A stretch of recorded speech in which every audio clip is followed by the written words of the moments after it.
Bila shaka ndio ulikuwa mwalimu wa hichi ambacho umekishika. Nilikuwa mwalimu kama kawaida yangu nilikuwa mwalimu. Sasa msimu uliopita, msimu huu umepita nalo. Msimu huu nimepita nalo.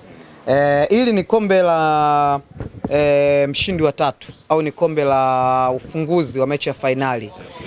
Lakini sisi ni hatua kubwa sana kwetu na tunaenda nalo kwa ukubwa mkubwa sana, kwa sababu tulianza na chini, baadaye tukapanda mpaka tumekuja kuchukua kombe. Kwa hiyo ndio maana unaona linakuwa advertise sana, promoted sana, kwa sababu ni jambo kubwa sana na ni mwanzo mzuri sana. Sawa. Hivi kocha James Tupatupa, hivi Yanga walikuwa unblock Hapana, bado tofali lipo. Tofali bado liko pale pale. Kwa gani ya uishi huo? Unajua ni inatokea sometimes, ni taasisi na feel kama kuna kitu hakipo sawa kwa upande wao, kwa namna ambavyo wao wamejiwekea. Unajua ile na mipango yao, na mimi ni mwanahabari ambaye misingi yangu na aina yangu ya habari ni aina ambayo inachukua ubunifu, inachukua utani, inachukua ucheshi. Kwa hiyo mimi nimefanya kazi yangu, ni kazi ambayo imeingia kwenye mfupa wa taasisi Young Africans. Kwa hiyo kwa namna ambavyo iliona kwamba busara na hekima inavyoongoza ni kunizuia kutoona content zao kwenye page yao ya Instagram, wakanipiga hiyo, wakaniblock hivyo. Kwa hiyo mimi nasema kwamba walichokifanya wao ni sawa, kwa sababu ni maamuzi ya taasisi, na mimi nilichokifanya ni sawa kwa sababu ni kazi yangu mimi na nimefahamika kupitia kazi hiyo. Kwa hiyo tuko sawa. Mechi ya jana uliangalia Yanga Afrika, mwenendo wa timu ya Yanga unauona? Mwenendo wa timu ya Yanga sio mzuri na sio mzuri kwa sababu kadhaa. Kwanza za kiufundi, lakini pili za kikocha zaidi. Kiufundi kwa maana gani? Kiufundi kwa maana ya kuna wachezaji Young Africans wanakosekana ambao wana ubunifu mwingi sana. Yani hawa wachezaji wamezawadiwa ubunifu mwingi sana, wanakosekana katika kiwango kikubwa sana. Kwa hiyo Young Africans wanacheza mpira basic kwa maana ya pasi ambayo unaipiga inaonekana inatoka pale na kwenda pale, inaonekana inatoka pale na kwenda pale. Hiyo pasi ni pasi ambayo timu ambayo imefanya homework yake vizuri inaizuia tu, kwa sababu ukishakuwa wewe Juke Abuya una mpira, watu wame close kwa upande wa pengine Maximilian Zengeli, watu wame close kwa upande mwingine, wanajua kabisa kwa uwezo wako wewe watakulazimisha upige pasi pale. Kwa hiyo wanakwenda tu kuvamia ile nafasi, ukipiga pasi wameiokota.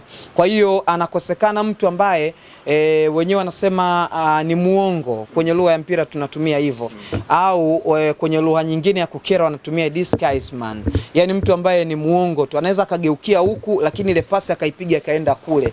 Kwa hiyo wewe unakosa nafasi ya kushiriki ama kuhisi ile pasi inaenda wapi, na hizo ndo pasi ambazo zinafungua, kwa sababu imekukuta wewe na defensive line yako hamjajiandaa, mmekaba upande mmoja, pasi imepita upande mwingine. Kwa hiyo mtu aina hiyo Young Africans kwa muda mrefu sana amekuwa ni Zouzoua Pacome, ambaye ametoka kwenye majeraha. Mchezo wa jana umeona hakuanza. Kwa hiyo Young Africans ilikosa quality aina hiyo kwa muda mrefu sana, lakini msimu uliopita Young Africans ilikuwa na watu wengi wanaoweza kufanya hivyo. Kwa misimu kadhaa naweza kusema ilikuwa na mtu kama Stephen Aziz Ki, ni mtu ambaye ni kwanza anao uwezo wa kupiga pasi za uongo, ni mbunifu, anao uwezo wa kuamua yeye kama yeye akapiga mbali, akaweza kuhit target, akafunga goli. Lakini pia walikuwa na mtu kama Khalid Aucho, mtu ambaye pia alikuwa na uwezo wa kucontrol namna ya kucheza pale chini katikati mwa uwanja, mtu ambaye alikuwa anaweza kupiga pasi akaswitch vizuri, tunasema long diagonal, kutoka upande wa kulia mpaka upande wa kushoto, kutoka kushoto mpaka kulia. Watu wa aina hiyo wamekosekana na wamekuwa replaced na watu ambao bado hawajafika kwenye viwango hivyo, kina Domaro, kina Asink. Kwa hiyo quality hiyo inakosekana, lakini pia aina ya uchaguaji wa mwalimu nadhani pia kuna wakati inamlimit na inamnyima baadhi ya performance, labda kama na sababu zingine za ndani. Lakini kwa mujibu wa Young Africans, katika orodha ya wachezaji wao ambao wapo injured, Kibwana Shomari hayupo, na kila mtu aliona namna ambavyo Kibwana Shomari alipata nafasi katika msimu ulioisha ambao alimalizia ligi, alikuwa very much on fire. Msimu huu hasa katika mechi kama ya jana, baada ya kuumia kwa Israel Mwenda, nilitarajia pengine angekuwepo mtu kama Kibwana Shomari kwa ajili ya namna ambavyo amekuwa akiperform na namna ambavyo amekuwa akionyesha kila anapopata nafasi, lakini hakuwepo hata katika ile orodha ya watu ambao wanatakiwa kucheza katika mchezo wa jana. Kwa hiyo nadhani ni uchaguzi wa mwalimu. James, kipi unadhani ni shida kwa Young Africans hasa sasa hivi? Ni mrundikano wa ratiba au kuna namna, kuna mapungufu kwenye kikosi na kwenye benchi la ufundi? Naiona sana, naanzia kwanza mimi naanzia kwenye quality ya wachezaji kwenye kikosi kizima. Ratiba hizi zinakuwepo na ndio maana unaruhusiwa kusajili wachezaji mpaka 25. Maana yake ufanye squad rotation. Anatakiwa kuna muda Isra apumzike acheze Kibwana, anatakiwa kuna muda mtu kama Jukabuya apumzike acheze mtu mwingine acheze, akiwa kuna muda mtu kama Jukabuya apumzike acheze mtu mwingine acheze Aziz Ndabwile, kuna muda anatakiwa Mudathiri apumzike acheze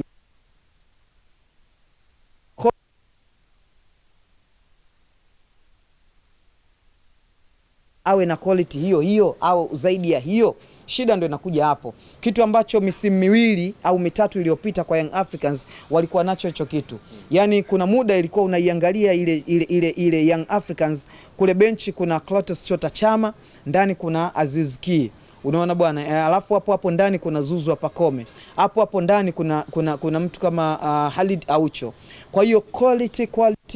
Lakini kwa sasa hivi ukiangalia Young Africans na wachezaji ambao akitoka Jukabuya, wewe unaona kabisa nani ataingia kuja kufanya kuchangamsha kama ambavyo Jukabuya anafanya hivyo. Unaona ameumia Dickson Job, amebaki beki wa kutumainiwa Bakari Nondo Mwamnyeto. Well done. Bakari Nondo Mwamnyeto ni beki ambaye ni mzuri sana na footwork nzuri sana na confidence nzuri sana. Lakini mtu ambaye anapatana naye ni Ibrahim Abdullah Baka. Ibrahim Abdullah Baka hajacheza katika mchezo wa jana. Nani amecheza? Amecheza Frank Asink. Umeona namna ambavyo Frank Asink alikuwa na produce makosa kadhaa yalikuwa yaigarimu Young Africans kama sio mahiri wa Djigui Diarra. Kuna muda amekuwa akichelewa kufika katika maeneo ambayo ametakiwa kuwepo. Kwa anajikuta either akifanya foul au akiukosa mpira. Au wakati mwingine amekuwa akifanya maamuzi ambayo ni 50 kwa 50, kwa maana ya hayana uhakika yataisaidia timu au la. Mwisho wa siku mtu kama Mipaka au mtu kama Chobwedo anapambana tena na ukuta ule mpira, anakwenda kufanya maamuzi. Kwa hiyo quality ya kikosi haipo katika ubora ule ambao umezoeleka. Shida ndio hiyo. Kwa hicho ambacho anakipitia licha ya qualities na haya mengine, hivi sasa jinamizi la majeraha bado nazidi kuiandama Young Africa. Na hata kwenye mechi ambayo inafuata dhidi ya Mtibwa atakosekana Prince Dube, na tunafahamu pia Depu pia ni injury.